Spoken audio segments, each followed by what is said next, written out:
día vamos a hablar de un tema que deberíamos haber hablado el anterior, antes del examen, el tema quinto, que no ha entrado al examen.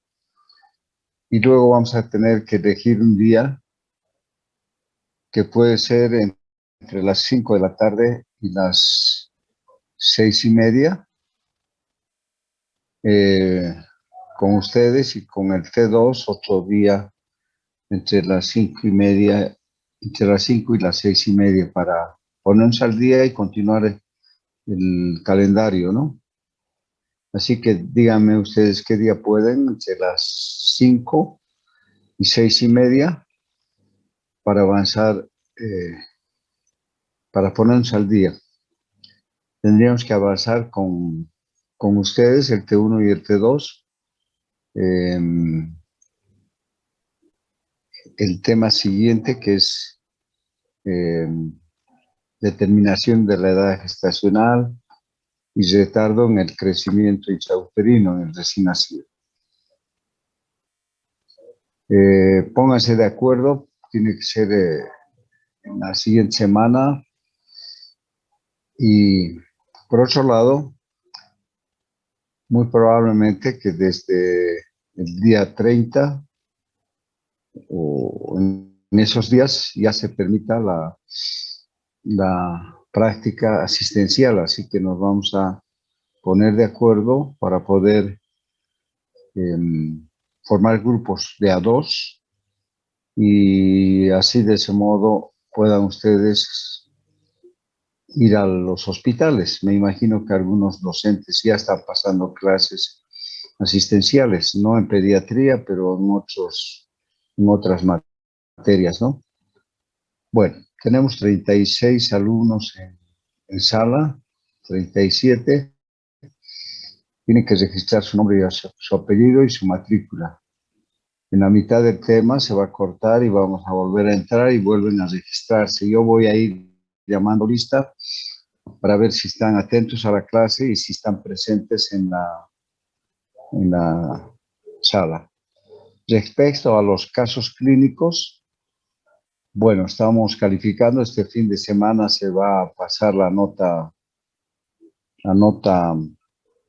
total, tomando en cuenta el examen, el caso clínico y la asistencia.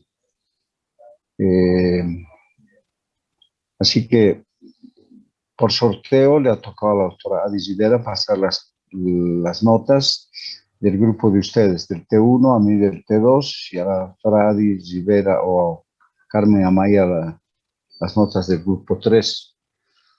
Bueno, vamos a empezar a hablar del tema con 36 participantes.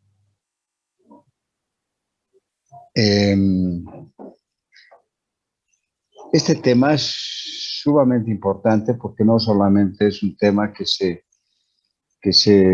menciona en pediatría. Este tema lo deben conocer ustedes con otras características, lógicamente. Han debido llevar algunos conceptos, algunas patologías que tienen que ver con este tema, el tema de dolor abdominal agudo o abdomen agudo, que prácticamente es una de las patologías que con mayor frecuencia se ve en los servicios de emergencia, en los diferentes hospitales, ¿no? Y con mucho es la apendicitis, el cuadro con el que generalmente empiezan a hacer diagnóstico diferencial. Así que vamos a ver todo respecto a abdomen agudo, pero desde otro enfoque. Aquí vemos una rana, que es una fotografía que sale en muchos artículos, pero he querido manifestar con este dibujo pues la expresión que generalmente se tiene cuando uno tiene dolor abdominal agudo. En algunos casos, vamos a ver en niños, la expresión no solamente de dolor, sino de ansiedad que muestran los niños cuando tienen un dolor que no pasa, ¿no? Todos hemos tenido alguna vez algún dolor abdominal. Hemos tratado de soportar o aliviar con algún medicamento que tenemos a mano, o tomar un mate, hacer algo para que se nos pase el dolor, pero a veces el dolor no pasa y aumenta, y eso genera ansiedad y incertidumbre en las personas adultas. En los niños, bueno, buscan la protección y la ayuda de sus padres, ¿no? En este caso, por ejemplo, el niño, la madre corre hacia el niño para tratar de aliviar su dolor. No sabe qué hacer, no sabe qué darle, entonces no le queda otra cosa que ir a buscar al médico.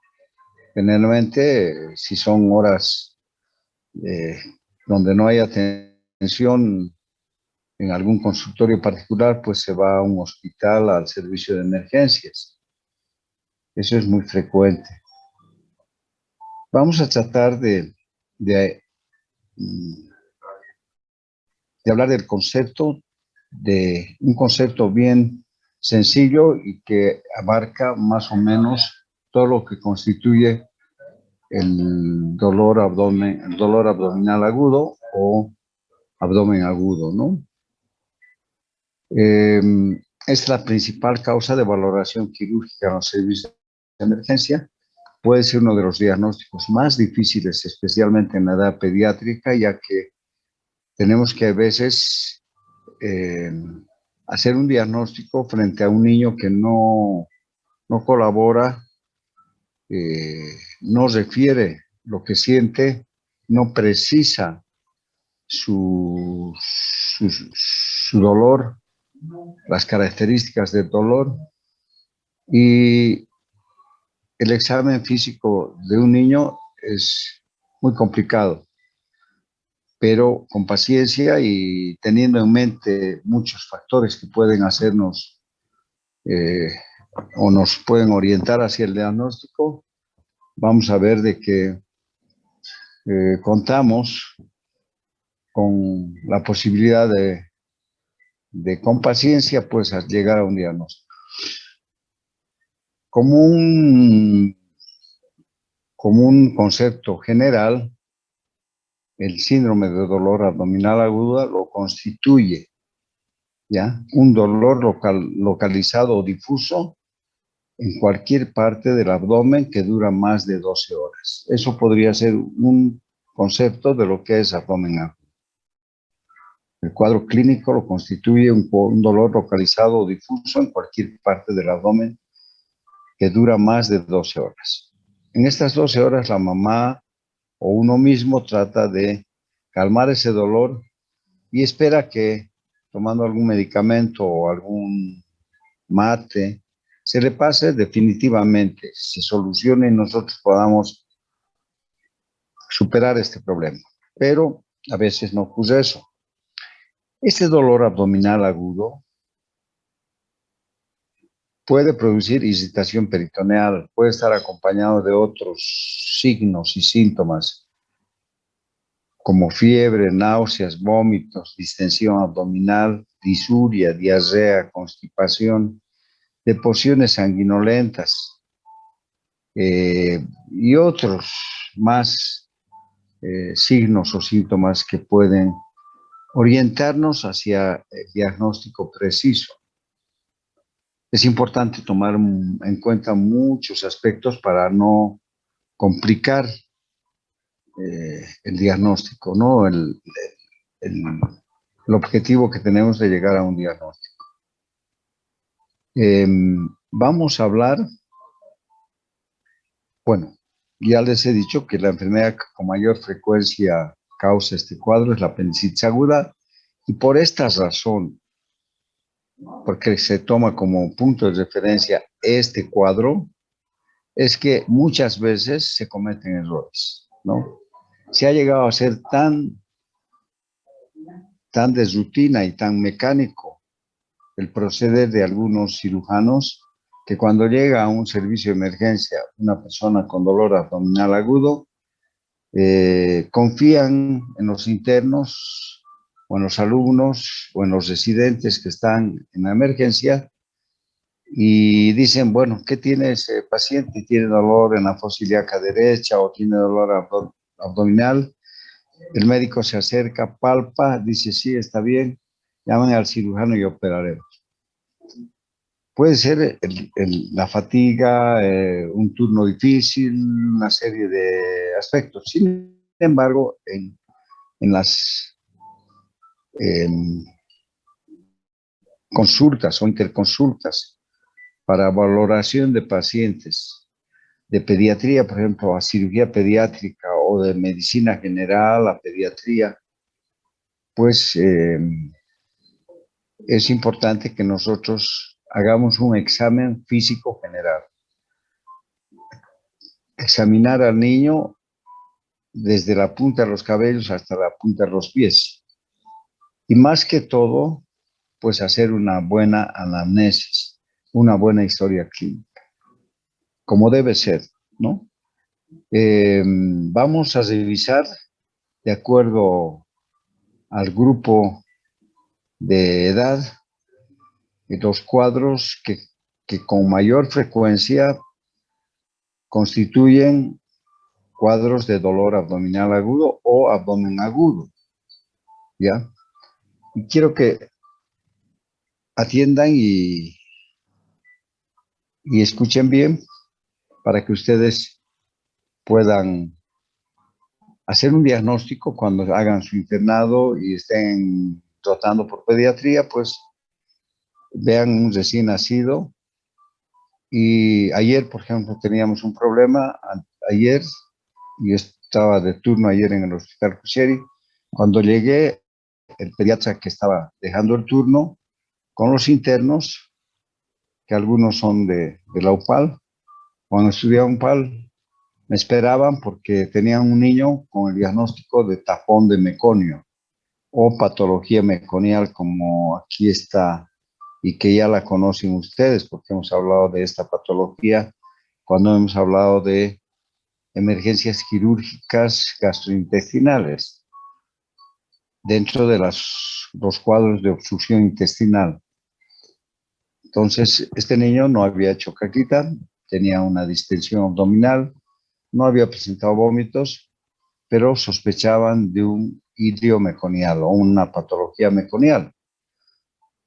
Rápidamente descartamos esta patología porque yo llegué a estimular un poco y tuvo deposiciones normales. Ya le habían sacado la radiografía, estaban esperando que el ecografista llegue para hacer una ecografía. Todo eso se suspendió porque el niño empezó a tener deposiciones normalmente. Entonces hay que ver bien cómo se hace el diagnóstico en los recién nacidos. En los recién nacidos, los cuadros de dolor abdominal agudo son sí, seis patologías, ¿no? Que tienen que tomar en cuenta ustedes. Muchas de ellas ustedes ya las conocen. Inclusive han estado como preguntas sumamente fáciles en el examen, en el primer parcial. Creo que todos han debido dar un buen examen. Yo tengo entendido de que la mayoría de ustedes tenían las preguntas ya de exámenes anteriores. Eso me comentaban los alumnos que están haciendo internado en el Cusheri y me mostraron que ellos tienen una especie de apuntes de los temas que nosotros damos durante el semestre y tienen con sus pestañitas así y saben localizar o ubicar bien las respuestas. Además, muy frecuentemente ustedes ven que las preguntas se repiten en cada semestre, pero hay algunas que tienen pues respuestas diferentes, ¿no? Se cambia un poco la respuesta para que el estudiante un poquito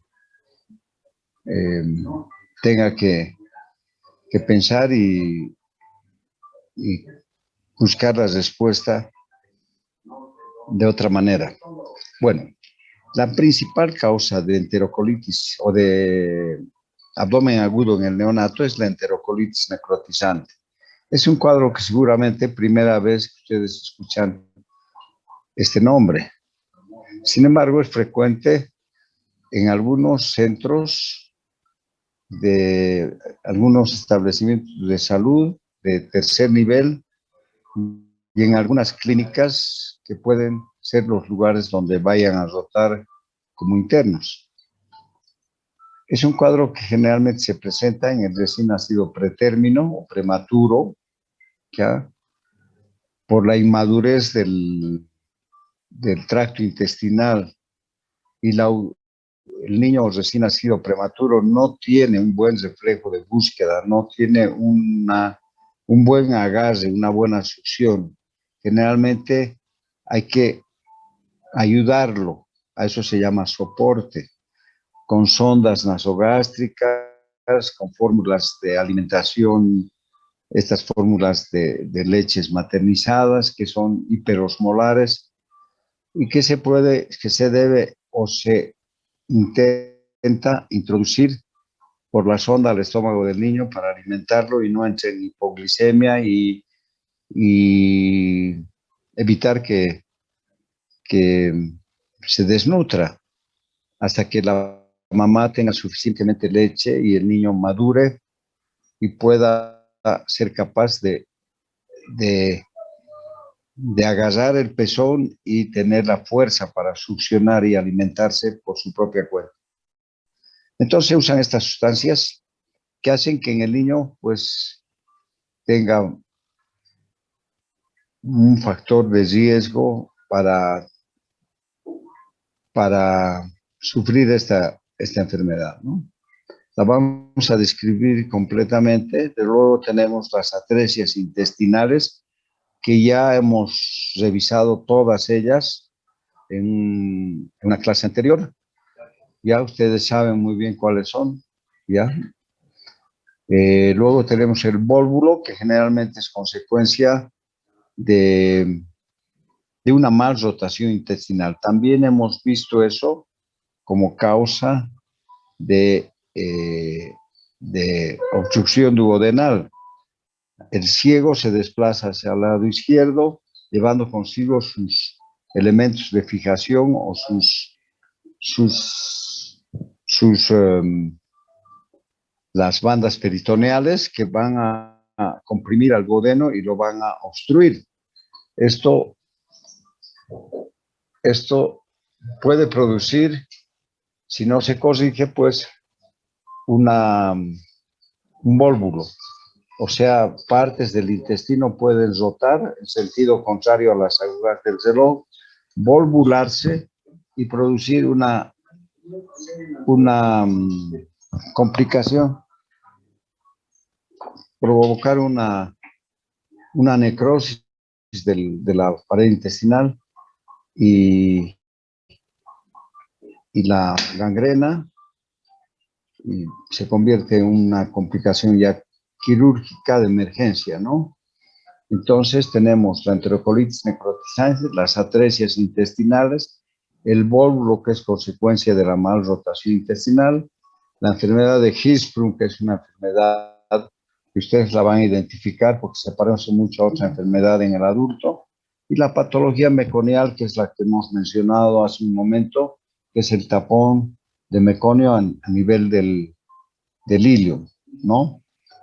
Entonces, vamos a ver ahora rápidamente cada una de ellas.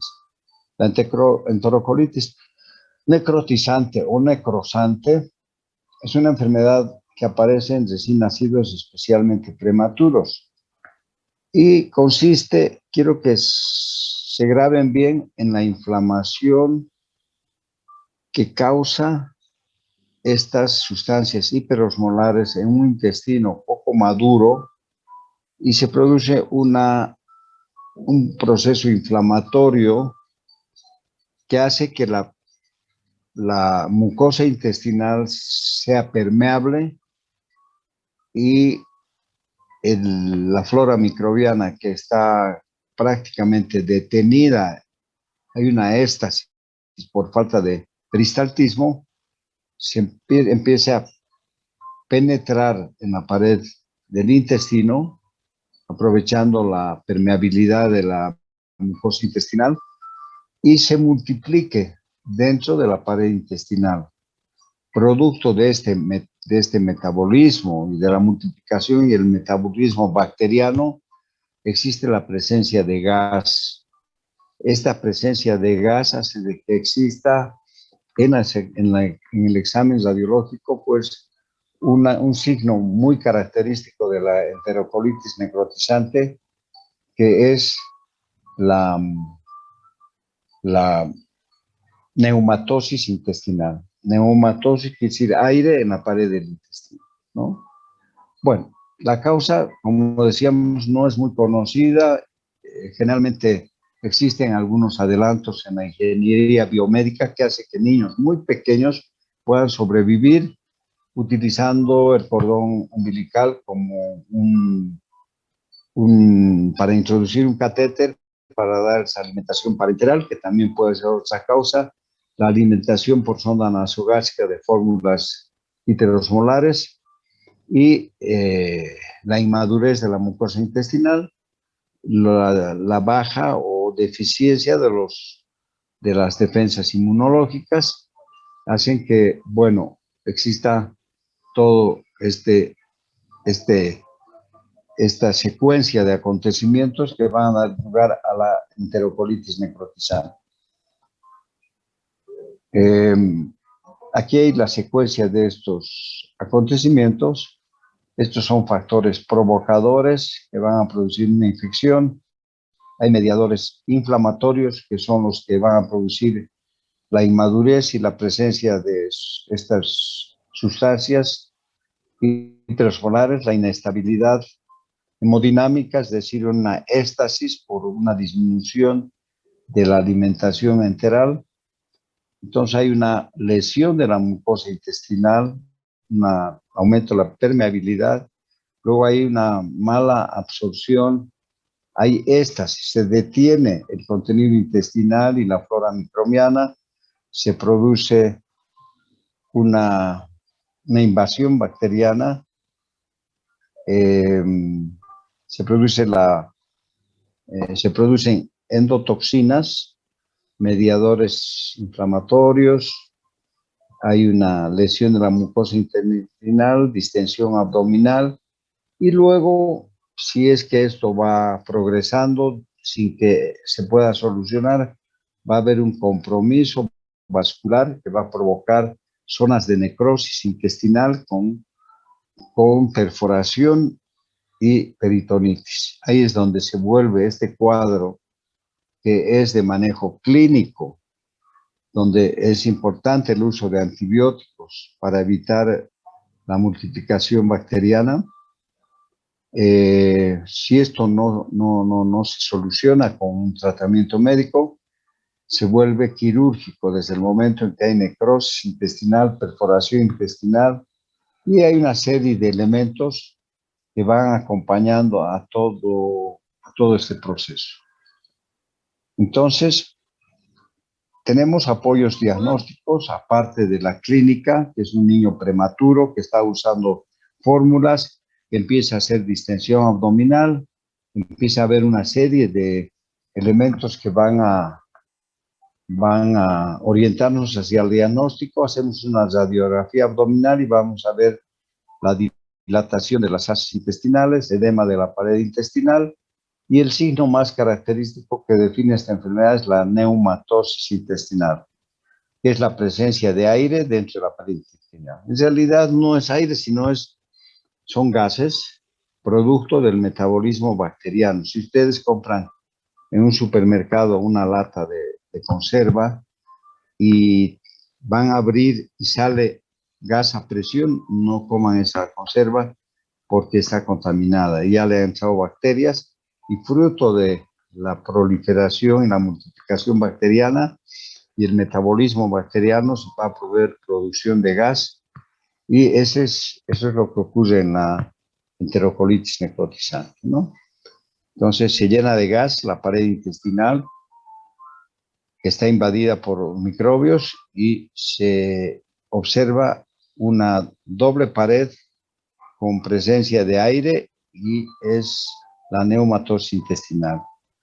Hay unas etapas que vamos a analizarlas rápidamente. Una etapa 1 donde uno sospecha de una enterocolitis necrotizante observando un niño que está comprometido, es un prematuro con distensión abdominal, no lacta bien, no agarra bien, no succiona bien. Entonces le colocamos una sonda nasogástrica, por ahí le damos su alimento y cada vez que se le da unos 20 centímetros cúbicos de leche, pues antes de administrarla hay que hacer una aspiración para medir el residuo gástrico de la anterior toma. Vemos que a veces está la misma cantidad que se ha administrado. Eso quiere decir que hay un milio paralítico, o sea, no está progresando el contenido intestinal. Entonces vemos que hay un problema ya. Esta éstasis va a producir un aumento de la multiplicación bacteriana, inestabilidad térmica, puede haber dificultad respiratoria, y esta etapa de sospecha se divide en 1A o 1B. En 1A hay ausencia de sangre en las heces intestinales, en las heces, en el meconio, y en la etapa 1B ya empieza a aparecer sangre en las heces. Entonces ya vamos a la etapa 2, que ya es una enterocolitis necrotizante probada, que a lo anterior, que hay este residuo gástrico elevado, éstasis intestinal, hay ya variaciones de la temperatura y signos de dificultad respiratoria y deposiciones con sangre. Vamos a ver que pueden existir ausencia de los ruidos intestinales por la falta de peristaltismo, y se dividen 2A y 2B. En el 2A el niño está levemente enfermo, y en la 2B está grave, está moderadamente enfermo, pero ya con signos de acidosis metabólica. Y en los exámenes de laboratorio, porque en estos niños se van pidiendo exámenes de laboratorio con frecuencia para ver la evolución del paciente, vamos a ver una disminución de las plaquetas. Las que están siendo utilizadas, supuestamente tenemos que pensar así, están siendo utilizadas como lo que está ocurriendo con el COVID-19 ahora, ¿no? Que hay una utilización de las plaquetas para producir una coagulación intravascular diseminada. Son microtrombos que están produciendo por el proceso infeccioso. Entonces, de ahí pasamos a una etapa avanzada de enterocolitis necrotizante, que se caracteriza por tener signos ya mucho más graves. Hay hipotensión, bradicardia, acidosis mixta, metabólica y respiratoria, y ya empieza a haber signos tanto de laboratorio como clínicos de coagulación intravascular diseminada. Esta etapa se divide en dos: la 3A, que se mantiene sin signos de visitación peritoneal, y la 3B, donde ya se puede observar que hay ya perforación intestinal y signos de reacción peritoneal, con necrosis de segmentos de intestino, y ya se vuelve una patología quirúrgica. Ya interviene el cirujano para abrir ese abdomen y ver las zonas de perforación. En una primera etapa se abre, se ve lleno de pus y de meconio en la cavidad peritoneal. No se pueden precisar exactamente los puntos de perforación del intestino y las zonas de necrosis. Entonces se ponen drenajes, se sigue con los antibióticos, se cierra el abdomen, y en una segunda intención, cuando el niño ha mejorado y han empezado a hacer efecto los antibióticos, se abre y se precisan los puntos de perforación y las zonas de necrosis para poder hacer resecciones o suturar las perforaciones y manejar de esa manera estos pacientes. Aquí tenemos un niño con enterocolitis necrotizante, con una distensión abdominal. Este abdomen se pone rojo, con signos inflamatorios muy evidentes e intensos. La pared abdominal parece un absceso, ya caliente, rojo, y tenemos todo lo que hemos mencionado en las diferentes etapas de Bell. Bueno, aquí tenemos, como hemos dicho, zonas donde hay bulas, o sea, hay zonas donde se puede precisar que hay aire en el intestino, en la pared intestinal, las asas dilatadas, puntos o zonas de necrosis y algunos lugares donde hay perforación intestinal. Ya aquí hay zonas que se están necrosando y se van a perforar. Y aquí vemos las bulas o aire en la pared intestinal. Aquí igual hay una doble pared en algunos casos con presencia de aire en la pared intestinal. Aquí igual tenemos una doble pared, doble vista. ¿Sí? No, le mintió, aunque pescaba para mí. ¿Cómo? Dicen que me da un feo, ¿no? Ajá. Un poquito más fuerte, no te escucho.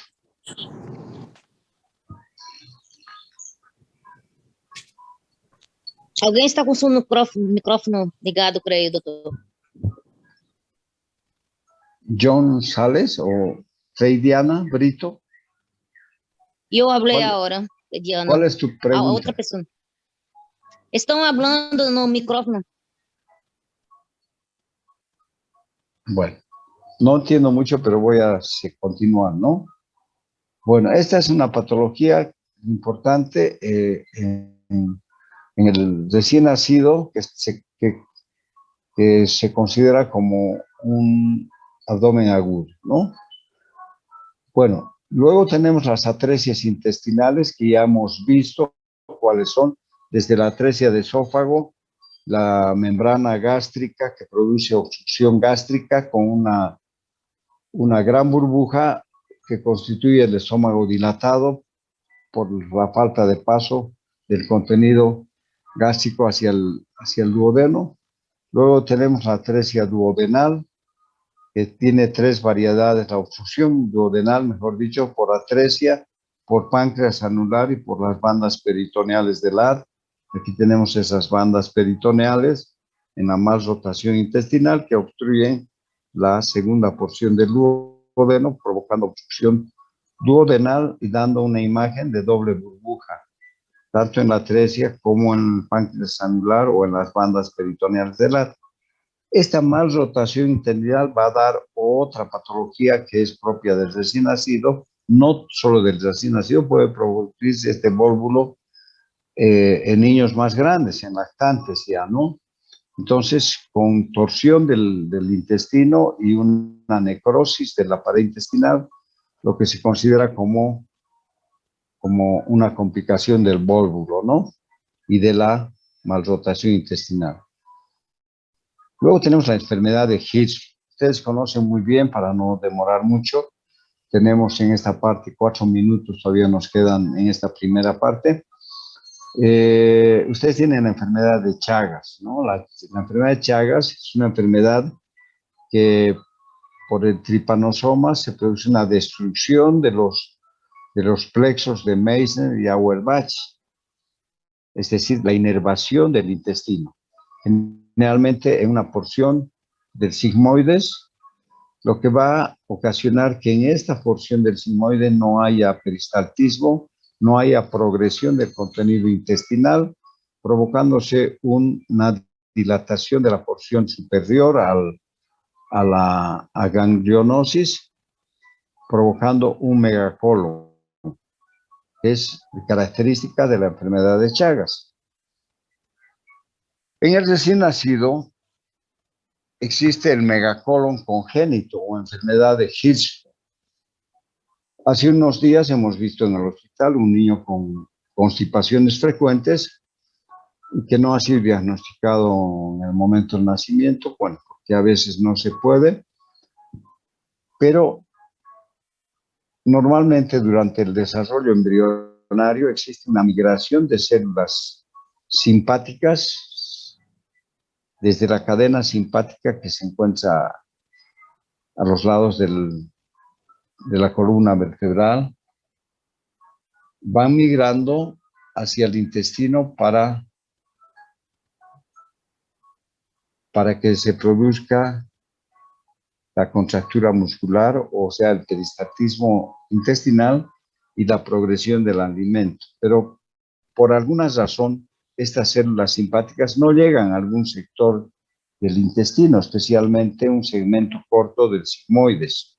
Entonces hay una ausencia de nervios, o sea, una aganglionosis, que en algunos casos muy severos puede haber una aganglionosis de un segmento mucho más largo o una ganglionosis total del intestino. Entonces ahí se produce un megacolon en el recién nacido, que es la enfermedad de Hirschsprung, ¿no? Bueno, es para orientarlos, pero para que tomen en cuenta porque esto sucede y a veces hay que estudiar durante mucho tiempo las características de cada caso. Aquí tenemos la enfermedad meconial, o sea, el hilio meconial o el tapón de meconio, que es un meconio alquitranado, espeso, duro, que obstruye generalmente el ilion terminal, el ilion que se encuentra cerca a la válvula iliocecal.